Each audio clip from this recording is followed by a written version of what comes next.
একটা বিষয় অস্বীকার করার কোনো উপায় নেই যে গত 5 আগস্টের পর বাংলাদেশের আওয়ামী লীগের অনেক নেতাকর্মীর বাসায় লুটপাট, ভাঙচুর, অগ্নিসংযোগের মতো জঘন্য ঘটনা ঘটেছে। আমরা নিন্দা জানাই। এটাও ঠিক যে আওয়ামী লীগের 99% নেতাকর্মীই কিন্তু মুসলিম। এই শেখ হাসিনা যখন ভারতে পালিয়ে গেলেন, তার আগে কিংবা পরে আওয়ামী লীগের কিন্তু শত শত নেতাকর্মী দেশ ছেড়েছেন। তারা বিভিন্ন দেশে আশ্রয় নিয়েছেন এবং যারা দেশে রয়ে গেছেন তারা কিন্তু এখনও গা ঢাকা দিয়ে রয়েছেন। আমার প্রশ্ন হলো, এই সকল নেতাকর্মী যদি এখন কোনো শক্তিশালী মুসলিম দেশকে বলে আপনারা বাংলাদেশের মুসলমানদেরকে বাঁচান, বাংলাদেশের মুসলমানরা ভালো নেই, বাংলাদেশের মুসলমানদের বাড়িঘরে অগ্নিসংযোগ করা হচ্ছে, লুটপাট করা হচ্ছে, ভাঙচুর করা হচ্ছে, আপনারা বাংলাদেশের বিরুদ্ধে ব্যবস্থা নিন, স্টেপ আপনারা বাংলাদেশকে ইনভাইট করুন, দখল করে নিন, ব্লা ব্লা ব্লা ব্লা, কথাটা কি সত্য? আপনি মানবেন?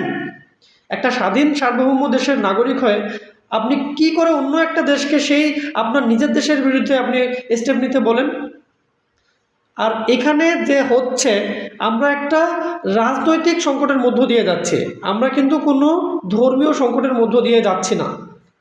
তো আমার অনুরোধ থাকবে আমার সে সকল ভাই বোনদের প্রতি যারা ধর্মকে রাজনৈতিক একটা সংকটের মাঝখানে টেনে নিয়ে আসতেছেন। দেশটা আমাদের সবার, আমরা আসুন আমাদের নিজেদের মধ্যে যে সংকট রয়েছে, যে ভুল বোঝাবুঝি রয়েছে, আমরা নিজেরাই সমাধান করি। আমরা দেশটাকে কোনো ধর্মীয় কোনো সহিংসতা, ধর্মীয় আমরা কোনো ধরনের ভুল বোঝাবুঝির দিকে যেতে না দিই।